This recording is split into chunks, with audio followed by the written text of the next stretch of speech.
Este interés no debe reducirse a lo que nos resulta entretenido o curiosamente atractivo, ya que abarca todo aquello que impacta nuestras vidas presentes y la de las generaciones futuras. El acceso a la información es un derecho de doble dimensión. Por un lado, constituye en sí mismo un derecho fundamental, representado la soberanía del pueblo y su legítimo interés en conocer lo que el gobierno hace en su nombre. Por otro lado, es una herramienta clave para el ejercicio de otros derechos esenciales, como la justicia, la salud y la rendición de cuentas de las autoridades públicas y muchos más. En su obra El acceso a la información pública, un derecho fundamental, la autora Alejandra Soriano Díaz nos invita a un análisis profundo de este derecho como pilar de la democracia para otros derechos humanos. Además, examina cómo éste colisiona y dialoga con otras garantías fundamentales, tales como el derecho a la defensa, la protección de datos personales y la propiedad intelectual. Su libro se convierte así en una referencia indispensable para abogados, defensores de derechos humanos y funcionarios públicos. Este texto también destaca el recorrido de los avances jurisprudenciales en América y Europa, trazando el progreso de este derecho desde su inclusión en la libertad de expresión hasta su autonomía actual. Alejandra Soriano no solo detalla casos emblemáticos, sino que también resalta innovaciones legislativas en países como Argentina, Reino Unido, México y Ecuador. Particularmente destaca Ecuador como líder en el diseño normativo que garantiza el acceso a la información pública, con garantías como la prohibición de sigilo en casos de violaciones de derechos humanos, entre otras. Esta noche tenemos el honor de contar con dos juristas de reconocida trayectoria, que compartirán sus perspectivas sobre la relevancia de la información pública para la ciudadanía activa. Damos la bienvenida a la doctora Mónica Heredia, jueza de lo contencioso tributario y ex conjueza de la Corte Nacional de Justicia, y a la doctora Lorena Naranjo, experta en ciberseguridad y protección de datos, y docente en la Universidad de las Américas. Ellas acompañarán a la autora Alejandra Soriano Díaz en la presentación de esta relevante obra que nos convoca.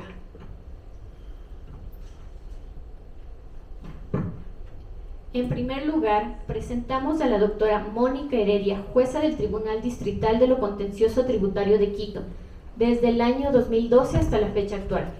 Entre el año 2019 a 2024 fue designada jueza y conjueza temporal de la Sala Especializada de lo Contencioso Tributario de la Corte Nacional de Justicia. Así también es magíster en Derecho Tributario y especialista superior en tributación por la Universidad Andina Simón Bolívar. Doctora en Jurisprudencia y abogada por la Pontificia Universidad Católica del Ecuador. Ha realizado estudios de formación especializada para jueces iberoamericanos en la Escuela del Consejo General del Poder Judicial de España en Barcelona y fue decana en la Facultad de Derecho de la Universidad Internacional SEC entre el año 2010 y 2012 y es docente universitaria de posgrado en varias universidades del país. La doctora Heredia nos hablará sobre la administración de justicia y el acceso a la información pública. Bienvenida, doctora.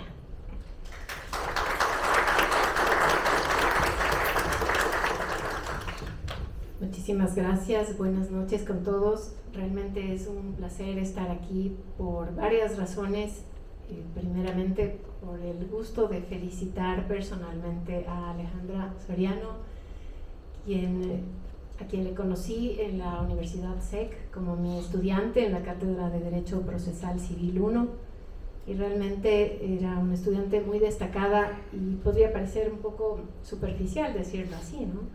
Pero resultaba que esta clase que compartía Alejandra con sus compañeros era una promoción muy particular, porque eran muchísimos los estudiantes destacados, muchos de ellos hoy por hoy tienen realmente una trayectoria profesional muy interesante y ya desde las aulas universitarias ellos destacaban, entonces no resultaba fácil ser un alumno destacado entre alumnos destacados. Y sin embargo estaba ahí Alejandra Soriano Díaz destacando y brillando con esa luz que vemos también el día de hoy. Entonces, desde mi óptica de profesora universitaria de aquellos tiempos, de decana de la Facultad de Derecho de la Universidad SEC, que yo realmente les tenía mucho aprecio a mis alumnos solo por el hecho de ser mis alumnos, pero muchísimo más admiración y respeto como grandes estudiantes y especialmente como grandes personas, como es quien ha escrito este libro cuya presentación vamos a hacer el día de hoy.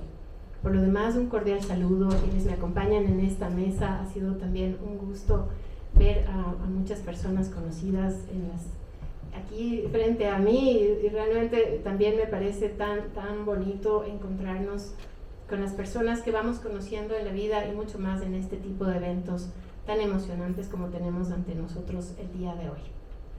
Bien, para no robarles el tiempo, permítanme, voy a buscar mi presentación.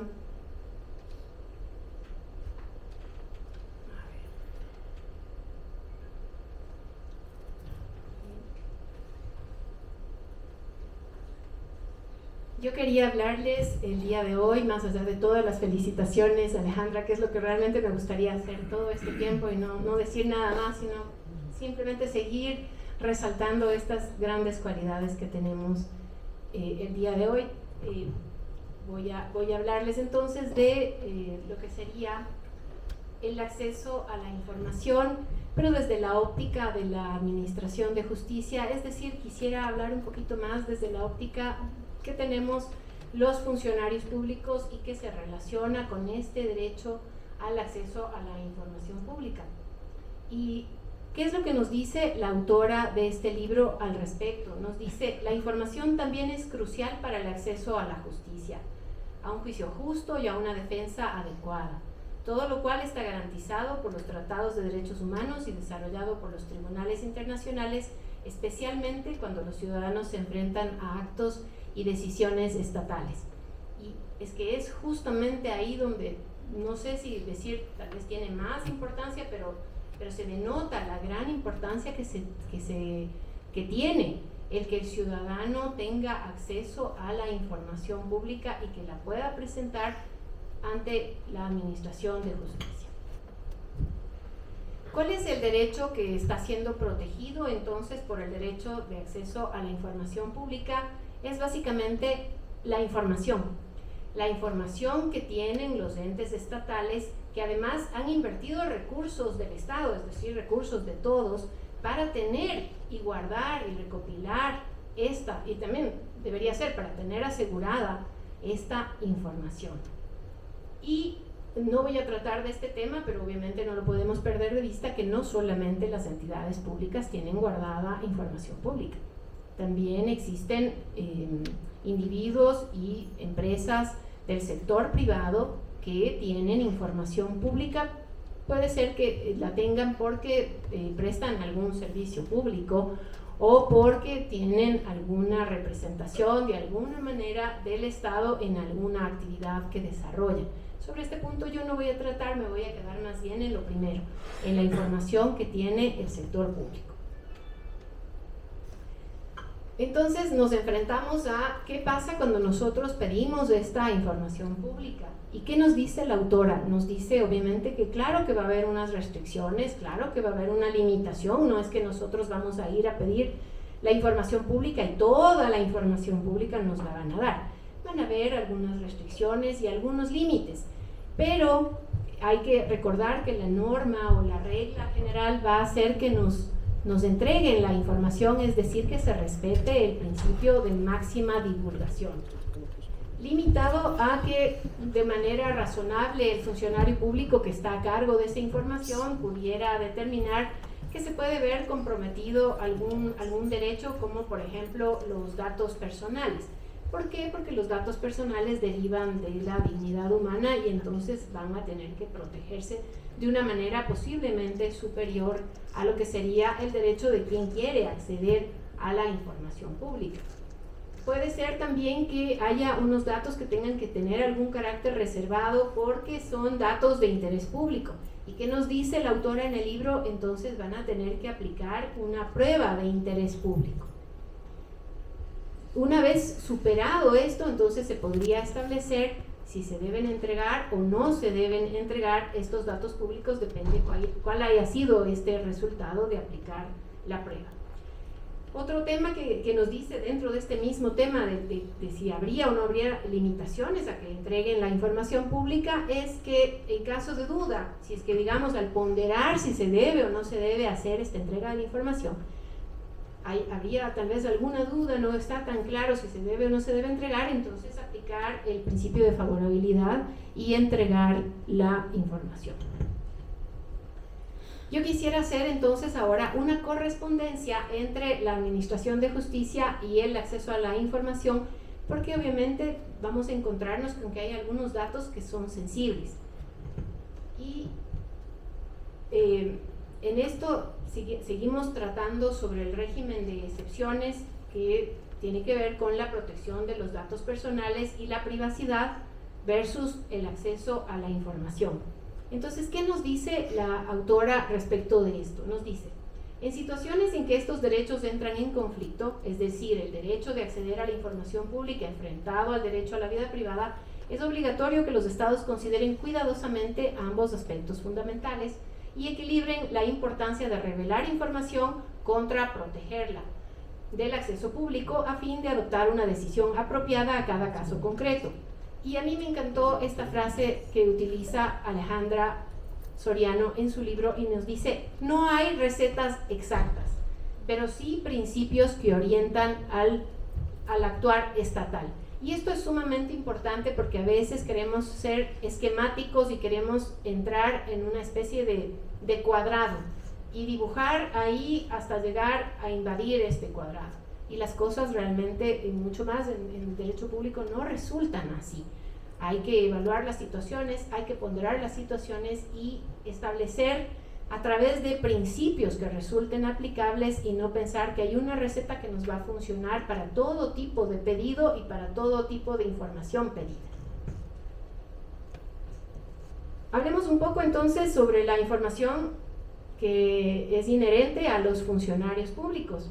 Y nos dice la autora que cuando tenemos una autoridad, entonces, ¿cómo podemos establecer que se trata de un alto funcionario? Y nos da un dato, Alejandra, en su libro, ¿no? Y nos dice, podremos establecer que se trata de un alto funcionario porque hay algunas legislaciones que establecen una correlación con cuánto gana este funcionario. Y nos trae a colación la Ley Modelo Interamericana de la Organización de Estados Americanos del 2020, que especifica que el nivel de protección privada otorgado a los funcionarios públicos disminuye de forma inversa al aumento de sus responsabilidades dentro de la estructura gubernamental.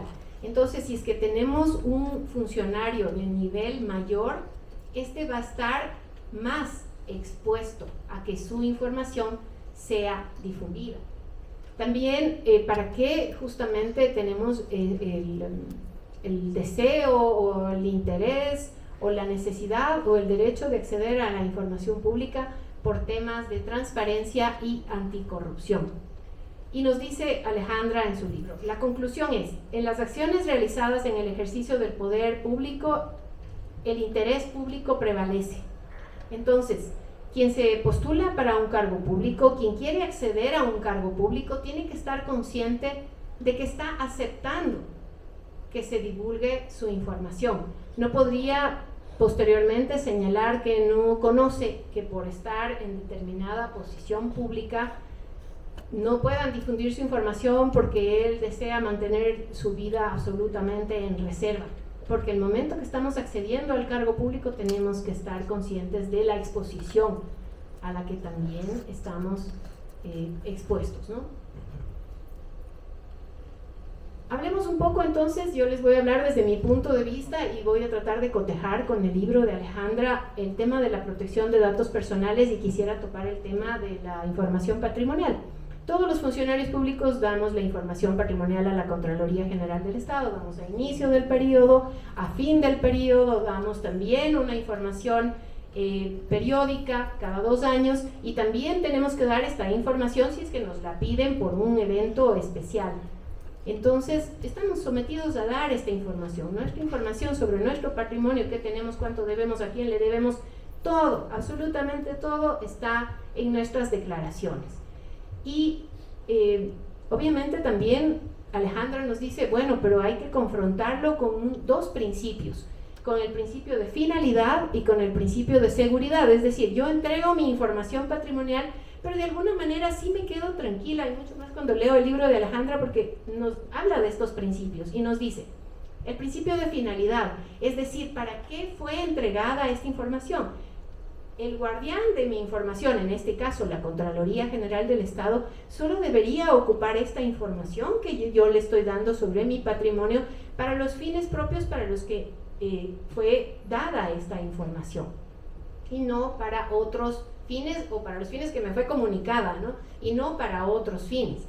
Y el principio de seguridad, que también me parece sumamente interesante, y más en estos tiempos en los que los datos a veces no están tan seguros. Entonces, si yo entrego mi información al Estado, especialmente si es mi información financiera, mi información patrimonial, yo debería estar segura, y debería ser así, que esta información está resguardada, que hay una seguridad para que no se viole el acceso a la información y no pueda cualquiera, con cualquier finalidad y para cualquier propósito, acceder a esa información. Entonces debería estar garantizado que haya un impedimento a accesos no autorizados o para fines y disponibilidad de información para lo que no fue recabada.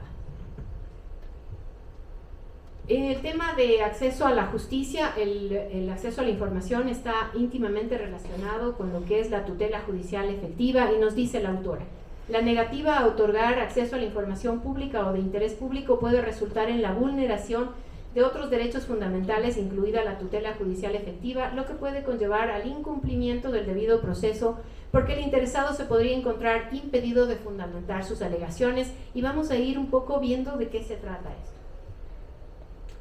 Hablemos entonces de la relación entre la información pública y el acceso a la justicia, y la autora nos habla de la publicidad de los expedientes judiciales como garantía del debido proceso, y nos dice que si bien la norma procesal parece elemental, ha demostrado requerir un nivel alto de protección en cuanto a la publicidad de los expedientes y procesos judiciales.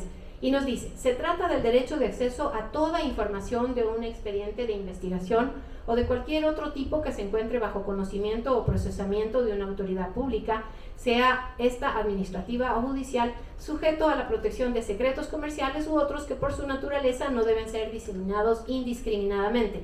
Y obviamente esto entendemos, por ejemplo, aquí veo algunos tributaristas y entendemos que hay muchísima información, por ejemplo, de carácter financiero, carácter contable, información de know-how y secretos que están de las empresas, en toda la información, no solo en la contabilidad, sino en los documentos de respaldo, que debe ser tratada con la debida reserva. No puede estar expuesta a todo. Aquel que me pide copias de un expediente no podría estar expuesta a esta información. Y hablando de otros derechos que realmente no quisiera tratar porque no son de mi conocimiento, pero obviamente entendemos que procedimientos judiciales que tienen que ver con cuestiones sexuales o con ciertos delitos que pueden tener relación con la intimidad de las personas, entonces tampoco deberían estar al acceso de todas las personas.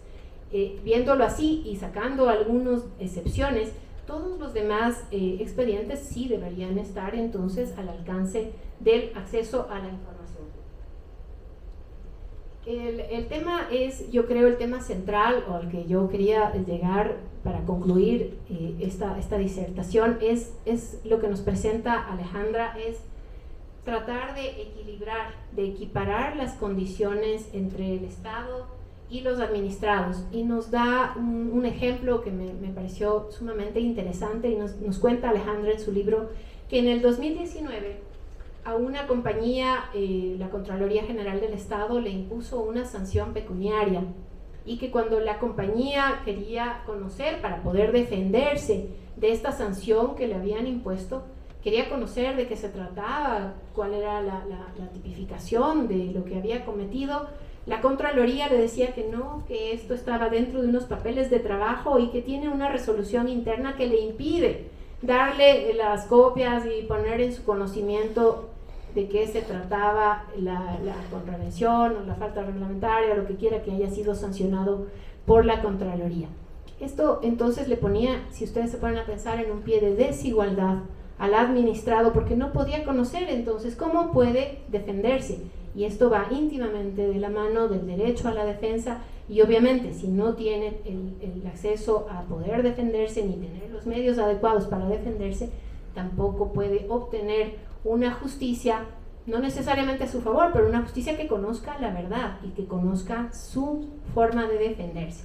Entonces todo ello, todo lo que les he contado está en el libro de Alejandra, obviamente desarrollado de una manera muchísimo mejor que no tendría palabras yo para poder desarrollar en estos minutos. Y solamente para terminar, nuevamente Alejandra, de corazón mis felicitaciones y mi respeto intelectual por ti. Muchas gracias.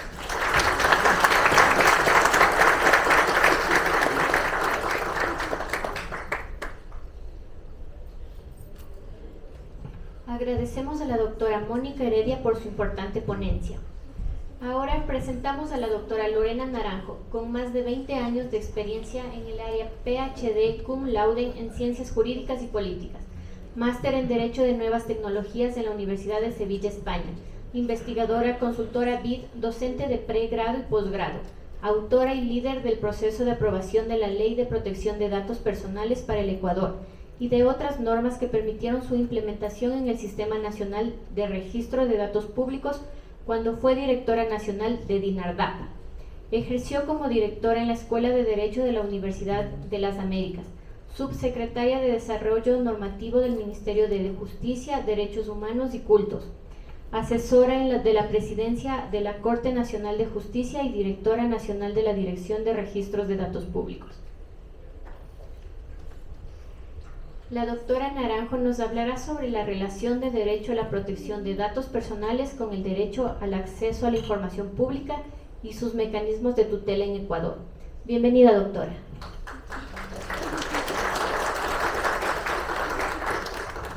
Muy buenas tardes con todos. Mis primeras palabras son para Alejandra y le tengo un profundo cariño y estima, y este para mí es un evento muy nostálgico, porque debo confesar que mi primera dirección de tesis de pregrado fue la de Alejandra.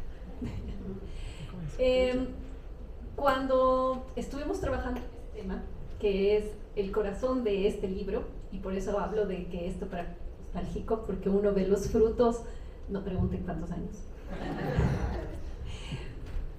pero vas caminando en la vida y te vas dando cuenta cómo las semillitas que vas dejando ya son árboles que ahora dan frutos.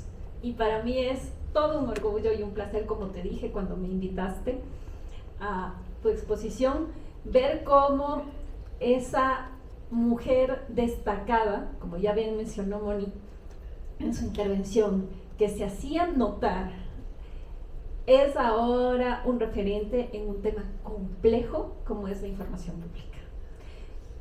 Y ya Moni en su exposición nos expuso las complejidades de este tema. Yo voy a terminar de definir esas complejidades. Pero quiero destacar cómo, porque además lo he visto y puedo darte de eso, cómo has madurado intelectualmente, cómo el proceso de rigurosidad académica, de profundidad, de análisis, de manifestación de las ideas, de estructura y orden, ahora visibilizan claramente a una profesional hecha y derecha que además tiene gran capacidad para un manejo adecuado de ideas complejas y lo más difícil de transmitir esas ideas, porque el libro es de fácil lectura y además utiliza muchos ejemplos que ayudan a comprender la problemática, la profundidad y además a volverlo práctico, que también es un reto. Creo que de otro lado también, para mí esto es un evento nostálgico. Acabo de ver un montón de caritas de alumnos, amigos, conocidos, colegas que no había visto en muchísimos años, a los cuales admiro, respeto, y si no me acuerdo el nombre, sabrán perdonarme, pero ya son tantos años ejerciendo la docencia que me falta las habilidades para que ahora tienen las inteligencias artificiales para acordarse de todo. Y es nuevamente este enfoque que nos une en la academia, saber que hay personas que necesitan estar constantemente produciendo para entregar a los demás. Y nuevamente, Alejandra, tú eres una de esas personas. Así que felicitaciones de todo corazón. Y felicitaciones a todos los presentes, a quienes han sabido apostar por ella, identificarla con justamente esa calidad profesional y moral que tiene, y de integrarla a sus equipos.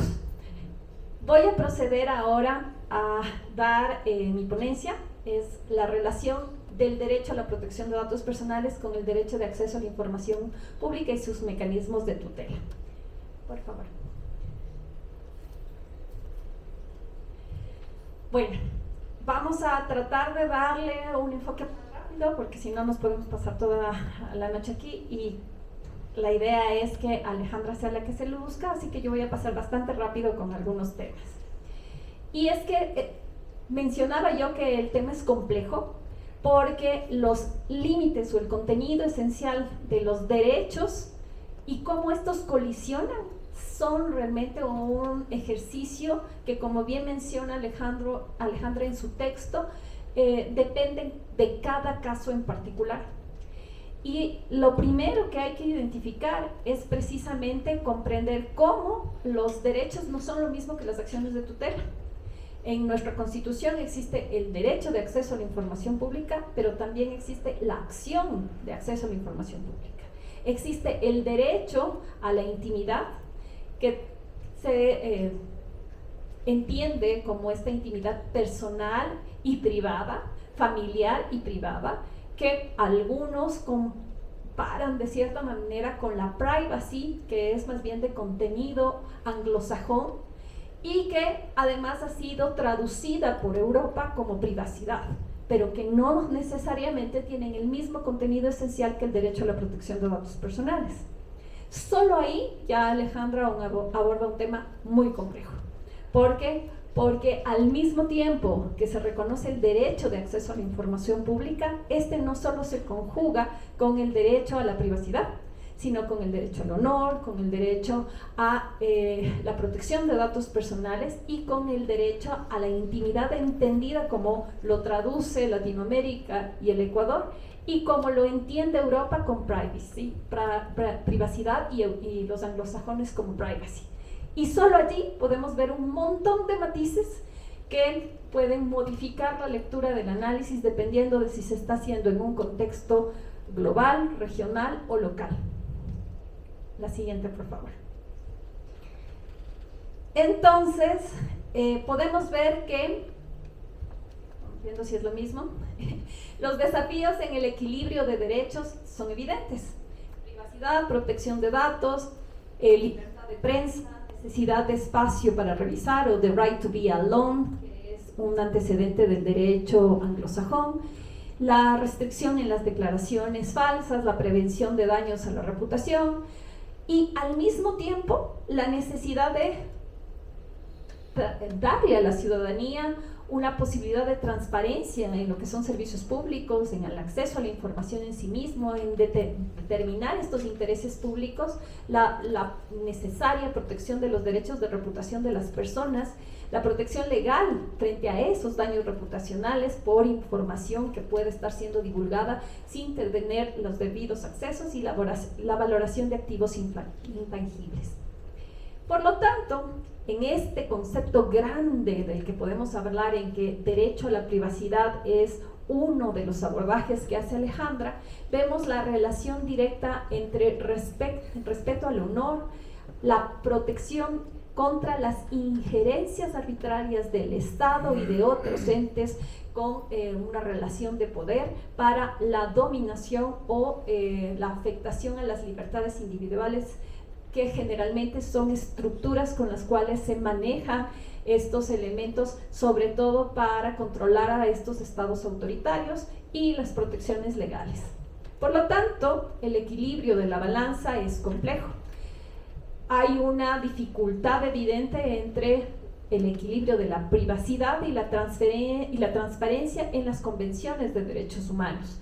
¿Por qué hablamos entonces de privacidad? Porque Alejandra lo que aborda es precisamente estos contextos globales, mundiales, para trasladarlos a las problemáticas identificadas, por ejemplo, con uno de los casos emblemáticos, como es el de Bill Clinton y Mónica Lewinsky, del cual ella cita en el texto precisamente por qué de autoridades con alto nivel es indispensable incluso no solo conocer, que es muy importante también el tema de las declaraciones juramentadas de bienes, sino incluso aquellos aspectos de la vida íntima y sensible, precisamente porque estas autoridades renuncian al asumir un cargo público a una expectativa de privacidad.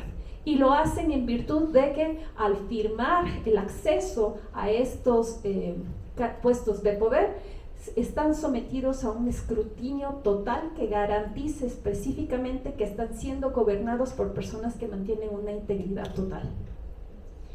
Esto nos permite hacer una conclusión muy importante, que Alejandra la explora bastante bien, y es que hay una primacía importantísima del derecho de acceso a la información pública como garantía de democracia. Y la democracia es uno de los elementos sustanciales que conforman el Estado como sociedad, y por eso, en este caso, este derecho tiene una primacía importante. De tal manera que esta supervisión pública de los datos, el interés público en la transparencia, que es una visión de la Convención Europea, frente a la protección a la discriminación y el énfasis de la privacidad individual de la Convención Americana, sobre todo el Pacto San José, que habla de injerencias arbitrarias, ya nos dan una primera diferenciación que hay que estudiar. Ya desde el punto de vista ecuatoriano, nosotros tenemos algunas complejidades. La primera es el reconocimiento de los derechos, ¿no es cierto? Hablábamos de estos derechos fundamentales, de las acciones de tutela, el habeas data, frente al acceso a la información pública, el marco legal que nos permite precisamente reconocer que aunque existen estas normas constitucionales, también tenemos dificultades en determinar el alcance de estos derechos que están desde la intimidad a la protección de datos y a la privacy, que no tenemos en el Ecuador, que tenemos a intimidad y que tenemos a protección de datos. Las leyes relacionadas, como por ejemplo la del Sistema Nacional de Registros Públicos, el COIP, el Código Ingenios, y ahora que estamos entre tantos tributaristas, incluso su normativa específica de reserva de esta información. Sentencias relevantes sobre esta temática puntual no existen, aunque ya hay algunas sobre protección de datos e intimidad que más bien se van por el corte todavía de información que puede tener una afectación en cuanto a la divulgación, sobre todo de aspectos propios de la intimidad sexual. Y tenemos además el tema de los impactos a la ciudadanía, porque hay una falta de empoderamiento de los ecuatorianos, tanto en el reconocimiento del derecho de acceso a la información pública como una garantía de fiscalización de las actuaciones de las instituciones públicas, y también del derecho a la protección de datos personales, porque no es un tema que haya sido todavía explorado por los ciudadanos de a pie. Todavía sigue siendo unos derechos que están lamentablemente reservados solo para un grupo de académicos o de profesionales, y nuestro reto es precisamente aterrizarlos a la cotidianidad. Las garantías jurisdiccionales y el habeas data también resultan una complejidad de entender, y llama en eso la Corte Constitucional ya nos da unas soluciones, y es considerar que esta tutela permite precisamente la protección no solo del derecho a la protección de datos personales, sino de la intimidad, del honor y de todas las libertades individuales para la autodeterminación, tanto en libertades en general como en la autodeterminación informativa. Y a mí me llama la atención cómo precisamente ahora, a través de estos textos como el que plantea Alejandra, se puede contribuir precisamente a que no existan, algunos de los ejemplos que ella nos señala, dificultades en las organizaciones en identificar cuándo se puede presentar una acción y cuándo otra. para que no ocurran casos como los que un ciudadano que solicita su propia historia clínica sea negada con el argumento de que es información pública y por el contrario existan otros jueces que lamentablemente entreguen esta información que es personal y confidencial con el argumento de que como está en poder del Estado es información pública. Es un contrasentido, pero no tenemos una, sino varias sentencias que lamentablemente nos muestran esta realidad. Esta confusión entonces entre dato y registro es uno de los problemas que existe a nivel de la práctica, porque legalmente, jurídicamente, normativamente está claramente señalado, sino que es una falta de capacitación y de comprensión del alcance de las normativas debido a que no tenemos aún en el Ecuador una cultura sobre el tema del manejo de los registros. Y sabemos entonces que los datos personales no mutan en dato público por el constar en un registro público. Y esto se debe precisamente a que había una confusión producida de forma tradicional por el hecho de considerar que como el registro civil tenía información personal, el registro civil tenía la obligación de entregar esa información a quien lo pidiera porque era una persona pública y se confundía entonces esos datos como datos públicos. Ahora sabemos que esos datos siguen siendo datos personales y lo que hay es una accesibilidad al público dependiendo de las categorías que señale la Ley de Acceso y Transparencia de la Información Pública, que bien lo explica Alejandra en su texto, y que además corresponden a un análisis que el legislador hace en un ejercicio de ponderación caso a caso.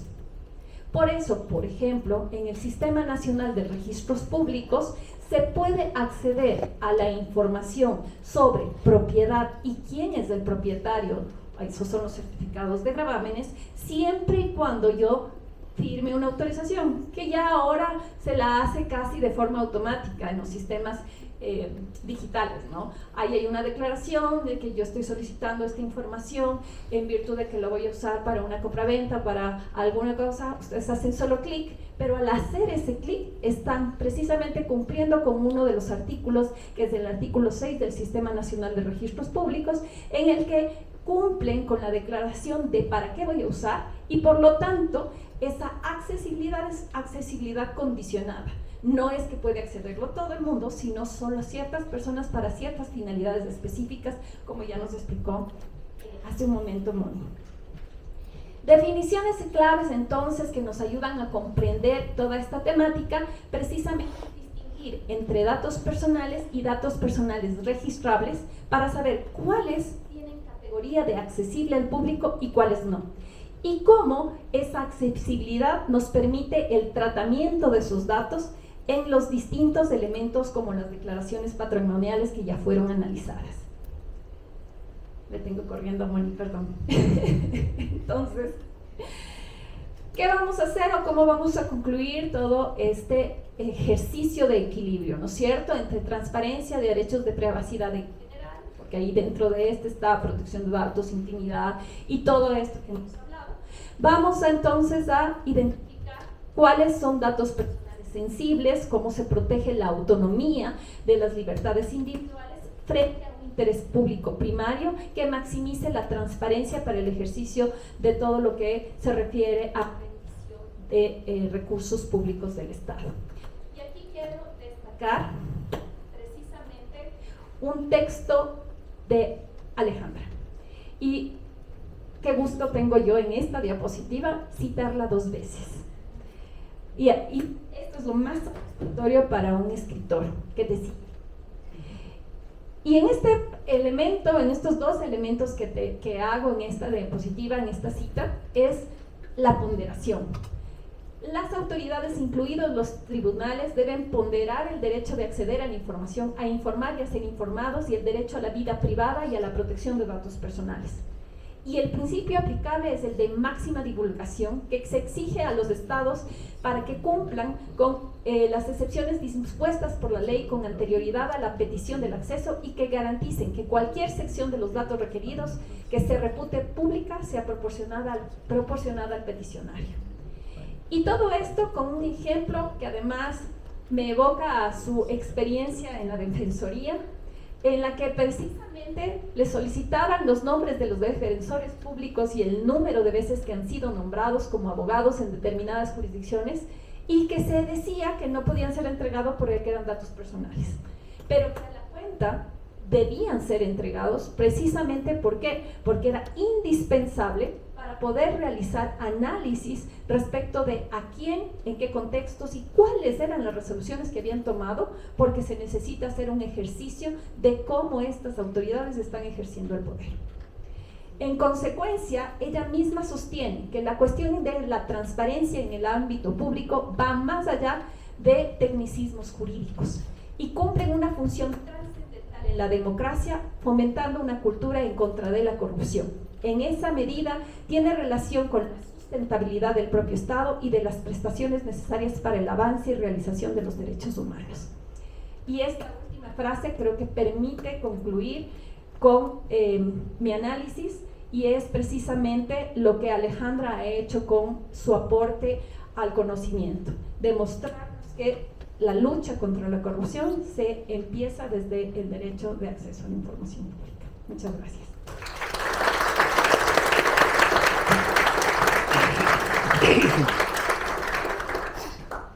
De igual manera, agradecemos la participación de la doctora Lorena Naranjo. Para Flor Bustamante Pizarro Hurtado, es un orgullo ceder el podio a la abogada Alejandra Soriano Díaz. Alejandra es abogada por la Universidad Internacional SEC, especialista en tributación por la Universidad Andina Simón Bolívar y magíster en la planificación tributaria y fiscalidad internacional por la misma Casa de Estudios. También cuenta con conocimientos y amplia experiencia en política ambiental, derechos colectivos, de género y derechos humanos. Alejandra nos hablará sobre la información como herramienta para la toma de decisiones conjuntas sobre el medio ambiente. Ale, bienvenida. Muchas gracias a todas las personas que se han convocado esta noche. Muy buenas tardes o noches. Es para mí tan placentero ver tantas personas aquí acompañándome en un momento de tanta dicha. Realmente me voy a parar por allá. Ha sido un viaje tan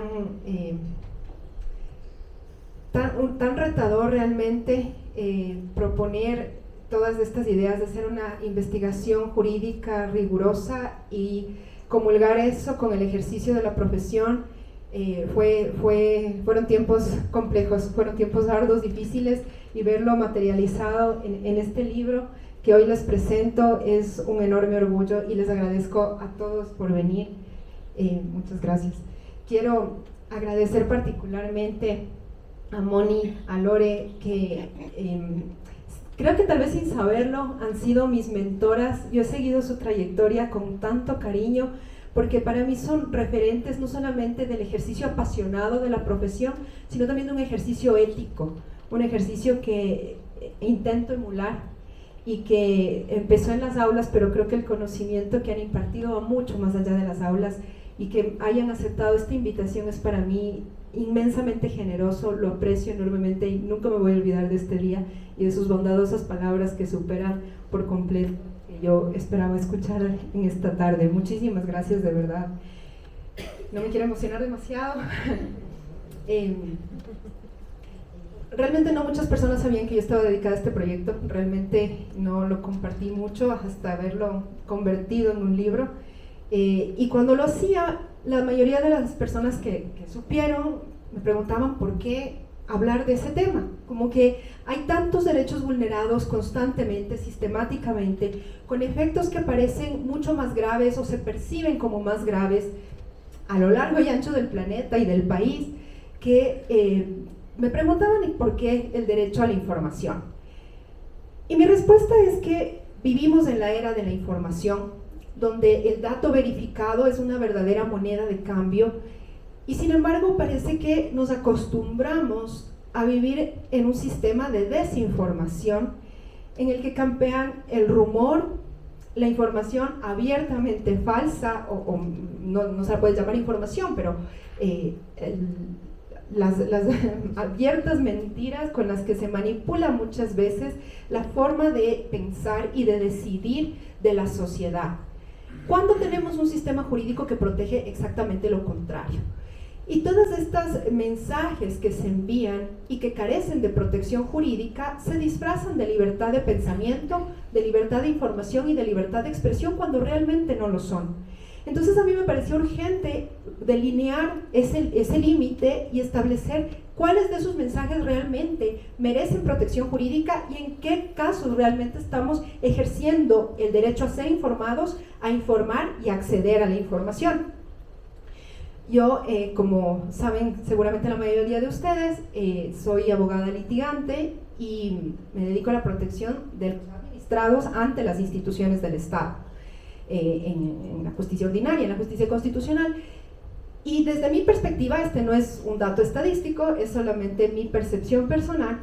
Yo creo que la mayor parte de casos, o más del 50% de los casos que el Estado tiene contra los administrados en las cortes del país, en las cortes de justicia constitucional y en las cortes de justicia ordinaria, podrían zanjarse si el Estado cumpliera su deber de informar oportuna y verazmente a su contraparte y se sentaran en conjunto a buscar una solución eficaz y efectiva a una controversia que sin embargo va a los tribunales y demora muchos años para obtener una respuesta que no necesariamente es ni la más eficaz ni la más adecuada desde una perspectiva de derechos fundamentales.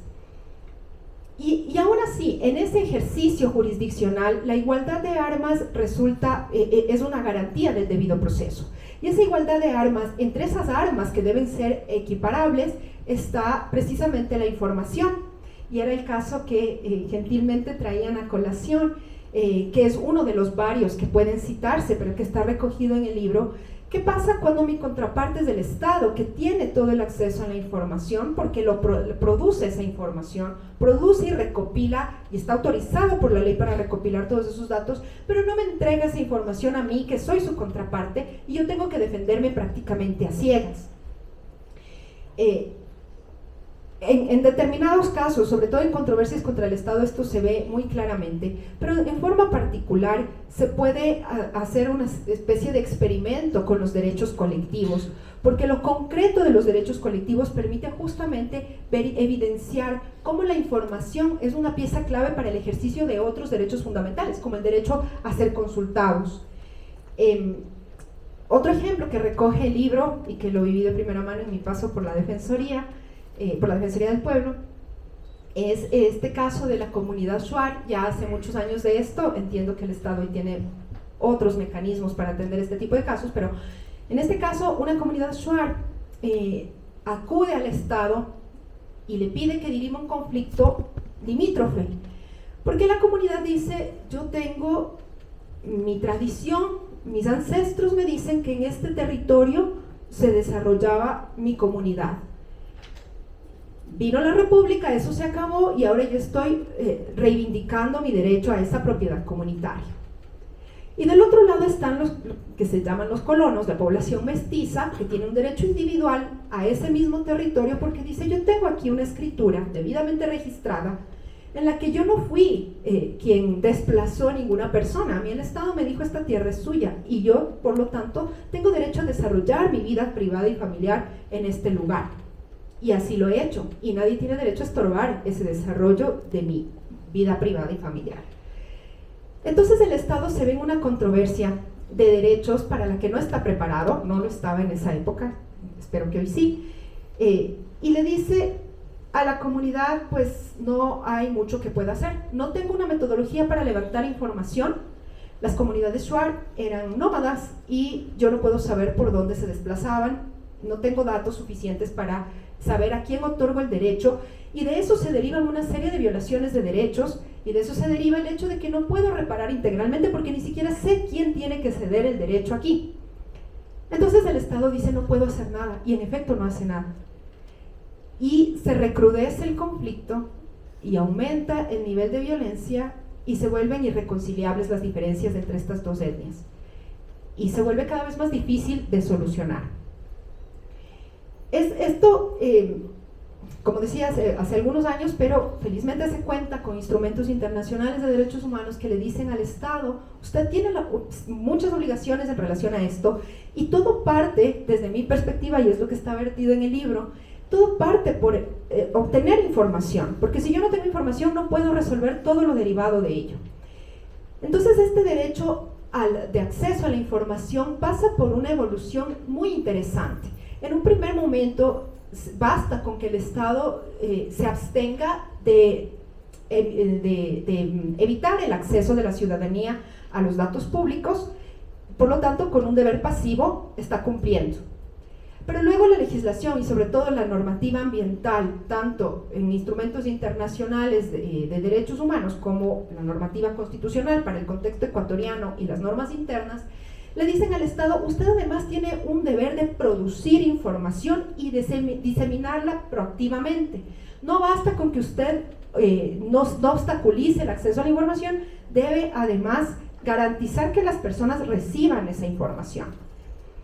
Pero en derecho ambiental, la jurisprudencia de la Corte Constitucional va un paso más allá y le dice: no basta con que usted no ponga obstáculos, ni basta con que usted disemine información, usted está obligado a garantizar que toda la comunidad comprenda la información y tiene un deber de traducir la información para que una persona sin conocimientos técnico-ambientales y sin conocimientos jurídicos comprenda la información y pueda ser parte del debate público respecto de decisiones ambientales que van a afectar a una comunidad en específico.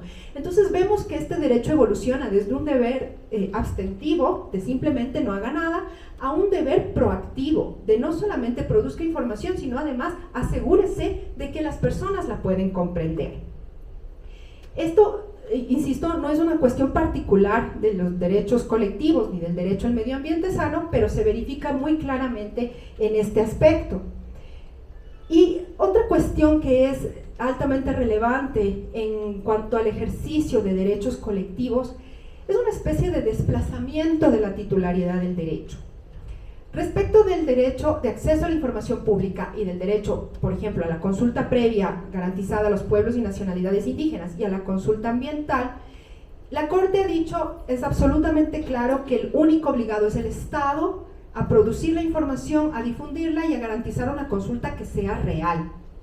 Y la consulta, para ser real, requiere que el involucramiento de la comunidad que recibirá los efectos de esa posible decisión que impacta en el ambiente tenga una participación genuina, una participación, como decía, en igualdad de armas. Y usted Estado le tiene que entregar esas armas a la comunidad para que esa comunidad esté en capacidad de, en efecto, brindar una opinión que informe la decisión pública. Y esto, perdón que derive tanto, pero es muy interesante porque dice fuentes como la UNESCO que América está a la vanguardia en la garantía de este tipo de derechos, en contraste con Europa, donde el derecho de acceso a la información tiene aún limitaciones que han sido superadas en América.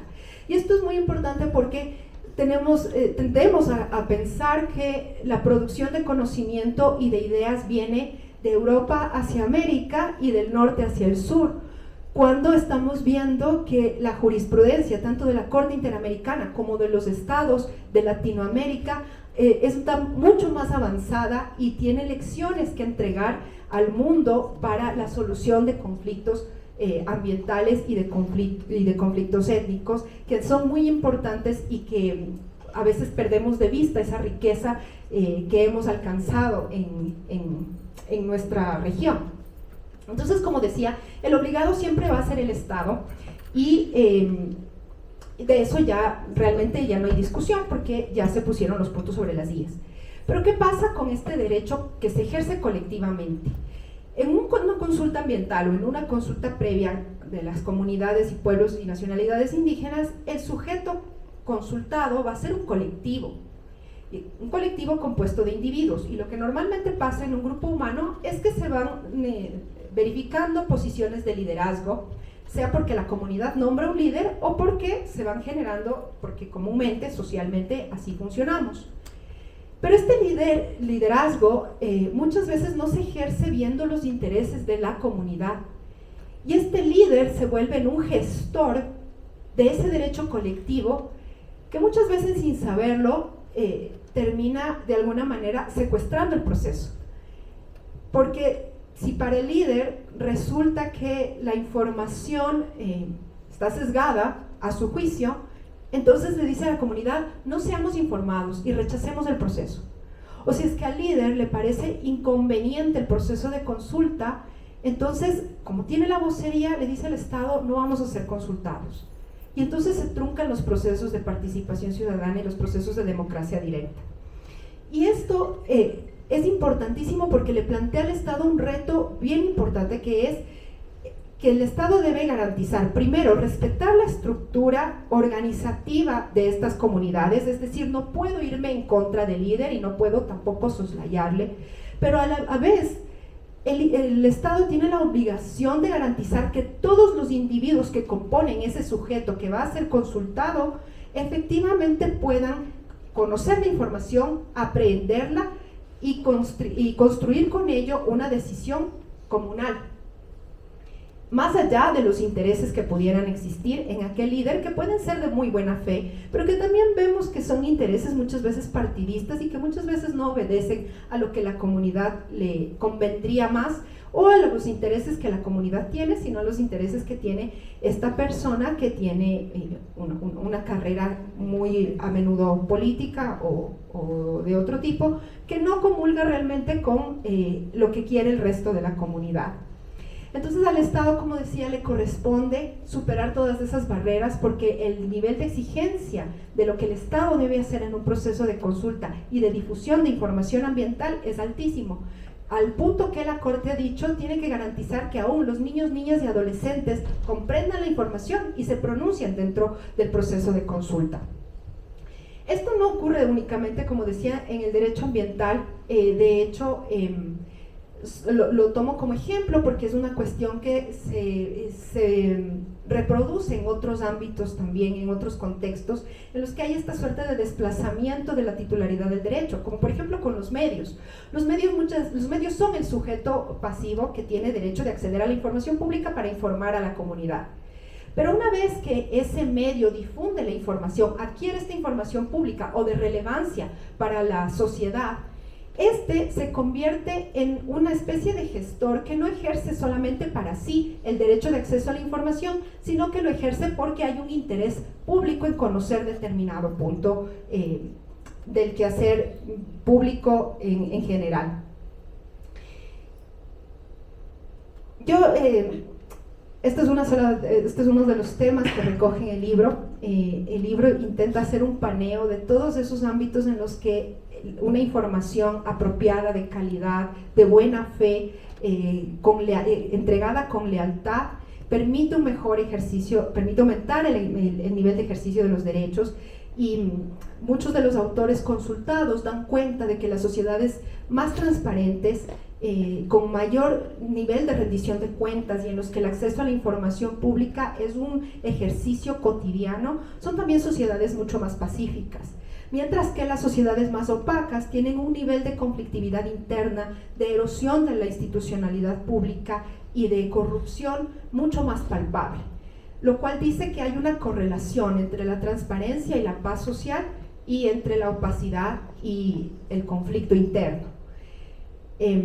Les invito pues entonces a compartir estas ideas conmigo. Está totalmente abierta a todas sus opiniones y no quiero terminar sin agradecer en primer lugar a mi padre, que es el precursor de esta investigación, a mi familia por haberme soportado durante todo el tiempo de elaboración de este proyecto, que ha sido, como les decía, muy arduo, a Flor Bustamante Pizarro y Hurtado por toda la confianza que me han dado, no solamente para este evento, sino desde que pertenezco a la firma, y todo lo que ha significado, todo el crecimiento que ha significado para mí pertenecer a la firma. de manera muy especial también a Adriana Mejía, a Dushan Navarro y a Darío Llanes, que se tomaron el tiempo para enviarme notas sobre el manuscrito en sus primeras etapas, desinteresadamente y cariñosamente, pese a que es un manuscrito largo. Y a todos ustedes por estar aquí, enormemente agradecida, creo que no les voy a poder pagar estar aquí. Muchísimas gracias.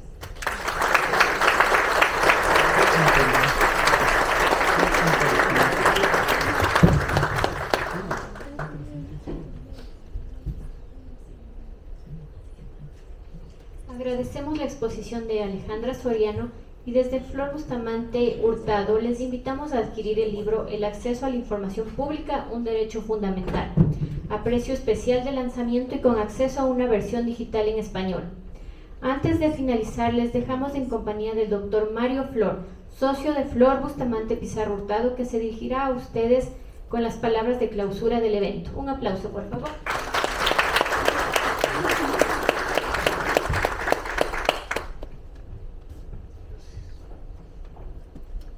Buenas noches con todos.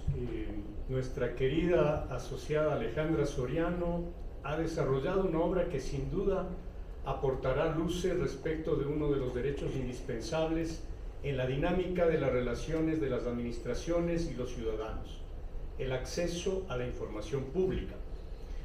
Resulta admirable cómo en la práctica profesional nos encontramos con un sinnúmero de situaciones en las que por falta de cultura de transparencia, sesgos y temores de administraciones y funcionarios, interpretaciones inexactas de la normativa o simplemente por falta de medios adecuados, nos vemos privados de legítimas aspiraciones a conocer datos, estadísticas e información que por su naturaleza permitirían ordenar, encauzar y optimizar actividades y proyectos, y ejercer también un adecuado control ciudadano de las instituciones y de los personeros públicos. En consecuencia, establecer con claridad conceptos básicos como información pública, reserva, confidencialidad, transparencia, entre otros, definir sus contornos y límites y, ¿por qué no?, incluso sus contradicciones, resulta imperioso tanto para los encargados de dictar, reglamentar y ejecutar normas, como para los particulares, en su afán de hacer efectivas sus demandas de acceso oportuno, completo y efectivo a la información pública. La primera Ley Orgánica de Transparencia y Acceso a la Información Pública, que entró en vigencia hace 20 años, permitió obtener las primeras experiencias y desnudar las limitaciones de este ejercicio de transparencia. Actualmente nos rige una nueva ley, publicada en el 2023, donde se han actualizado determinados conceptos y se ha desarrollado el rol de la Defensoría del Pueblo, como entidad específicamente competente para hacer efectivo el acceso de la ciudadanía a la información pública. La obra que Ale ha presentado hoy aborda con profundidad y rigor académico los antecedentes y la situación actual del sistema, confrontándolo con las experiencias internacionales en la materia. Es pues un compendio de inestimable valor. Nuestra felicitación a Alejandra. Somos testigos del esfuerzo y dedicación con el que encaras todas tus responsabilidades. Estamos seguros de que esta será solo la primera de una serie de aportes de significativo valor a la doctrina jurídica ecuatoriana. Cuenta con nosotros para acompañarte en nuevos desafíos. Muchas gracias a todos.